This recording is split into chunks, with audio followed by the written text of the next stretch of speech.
Immune system, immunology, this is chapter 39 of class 12th RBSc. ये 11th NCERT में भी है, 12th NCERT में, तो 12th RBSc की तो बुक का चैप्टर नंबर 39 है।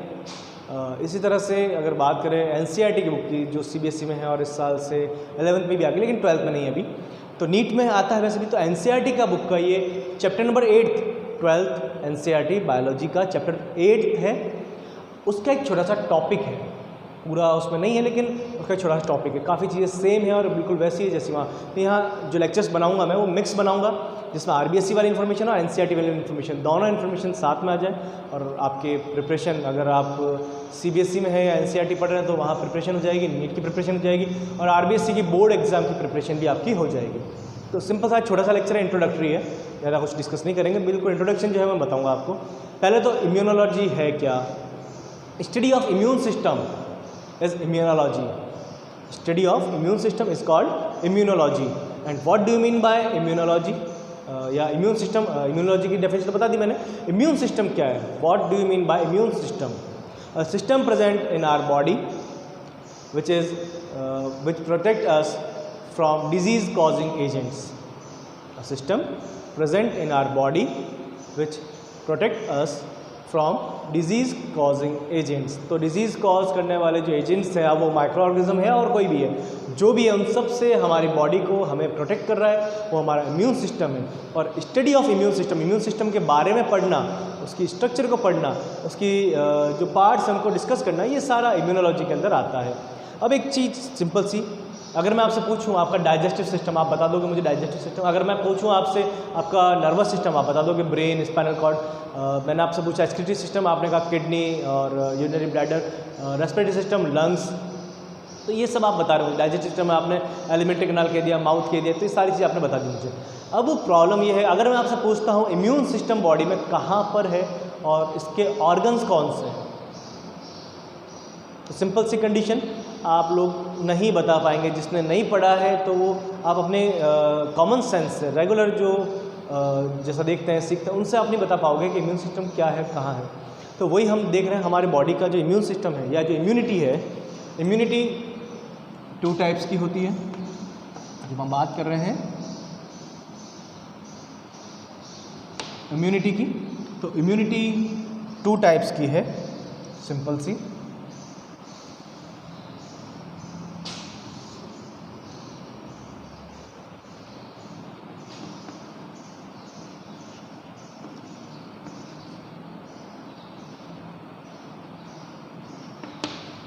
innate immunity and acquired immunity।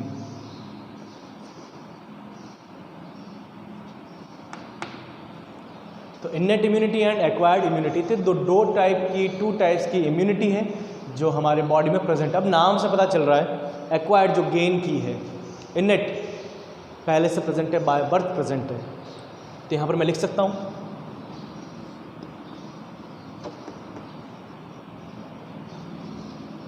By birth, और इसके लिए मैं लिख सकता हूँ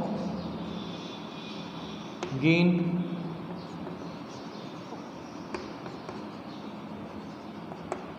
आफ्टर बर्थ। ठीक है, एक चीज़ और मैं आपको बताऊंगा सिंपल सा, ये जो इम्यूनिटी है ये है नॉन स्पेसिफिक। ये नॉन स्पेसिफिक इम्यूनिटी है, हमारी बॉडी के अंदर प्रेजेंट है और किसी पर्टिकुलर ऑर्गेनिज्म के लिए नहीं है, सभी टाइप के ऑर्गेनिजम्स के लिए कॉमन है। लेकिन यहाँ पर ये जो इम्यूनिटी है ये एक स्पेसिफिक टाइप की इम्यूनिटी है। मैं लिख देता हूँ स्पेसिफिक इम्यूनिटी। ये इसमें जो सेल्स बन रही है, जो भी एंटीबॉडीज़ बनेंगे वो पर्टिकुलर किसी एक टाइप के ऑर्गेनिज्म के लिए होंगे। जैसे चलो डिस्कस करेंगे आगे, पहले इसको बताते हैं। यहाँ एक छोटी चीज़ और बताना चाहूँगा मैं आपको जो इम्पोर्टेंट है, self and non self, concept of self and non self. अब ये क्या है सेल्फ एंड नॉन सेल्फ? अब सीधी सी सिंपल चीज़ें मैं बिल्कुल सिंपल सा बताऊंगा आपको, आप याद रखना। ज़्यादा कुछ आज इस लेक्चर में बात नहीं करेंगे, इसको पढ़ेंगे और नेक्स्ट लेक्चर जब स्टार्ट करेंगे तो उसमें इस पूरे को डिस्कस कर लेंगे। तो सिंपल सा लास्ट टॉपिक है इस लेक्चर का, आप ध्यान से सुने। हमारी बॉडी के अंदर सेल्स होती है जो ये आइडेंटिफाई करती है कि कौन सी सेल्स, कौन से प्रोटीन हमारी बॉडी के हैं। अब अगर मैं बोल रहा हूँ हमारी बॉडी में माइक्रो ऑर्गेनिज्म ने एंटर किया है, तो मैं उसके लिए जो वर्ड यूज़ करूँगा मैं माइक्रोब्स कह सकता हूँ, मैं माइक्रो ऑर्गेनिज्म कह सकता हूँ, मैं इसको एंटीजन वर्ड यूज़ कर सकता हूँ, मैं फॉरेन पार्टिकल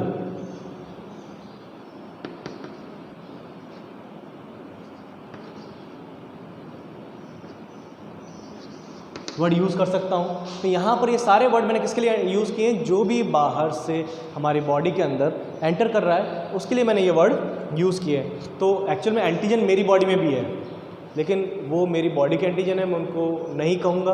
तो जो बाहर से प्रोटीन एंटर कर रहे हैं वो एंटीजन होंगे मेरे लिए, और मेरी बॉडी उनके रेस्पॉन्स में जो बनाएगी वो होंगे एंटीबॉडीज़। ठीक है, तो ये वर्ड याद रखना आपको। तो अब जब भी लेक्चर चलेंगे या आप कहीं भी पढ़ रहे हैं तो हो सकता है कहीं पर आपको फॉरेन पार्टिकल सुनने को मिल जाए, पढ़ने को मिल जाए, एंटीजन पढ़ने को, लेकिन बात एक ही है, वो अलग अलग नहीं बात कर रहे हो, किसी भी माइक्रोऑर्गेनिज्म की बात कर रहे हैं जो बाहर से आ रहा है। जैसे पोलन ग्रेन आया, अब पोलन ग्रेन के ऊपर प्रोटीन होते हैं, एंटीजन होते हैं, तो वो कोई माइक्रोऑर्गेनिज्म तो है नहीं, लेकिन अपन वर्ड तो यही बात करेंगे फॉरेन पार्टिकल। तो कंडीशन सिंपल से इतनी है बस। तो यहाँ पर ये सारे वर्ड मैं यूज़ कर सकता हूँ। अब इसके अंदर जैसे एक छोटा बच्चा होता है तो क्या होता है, छोटे बच्चे को गोद में लेकर सब घूमते हैं और बताते हैं ये पापा, ये मम्मी, ये डैड, ये दादा, ये नाना, जो भी आप बताते हैं उसको। आप उसको कभी ये नहीं बताते कि बेटा वो सामने जो स्कूटर वाले अंकल जा रहे हैं वो अपने कुछ नहीं लगते, आप नहीं बताते उनको, क्योंकि जो अपने हैं सिर्फ उन्हीं से जान पहचान करवानी है और बाकी सारे तो अननोन है ही हैं। तो सेल्फ और नॉन सेल्फ उस बच्चे के लिए कैसे डिसाइड होगा? आप उसको ये बताओगे कौन कौन अपना है और कौन जो अपना नहीं है, वो सारे अननोन है, वो नॉन सेल्फ है। ठीक है, सिंपल सी कंडीशन।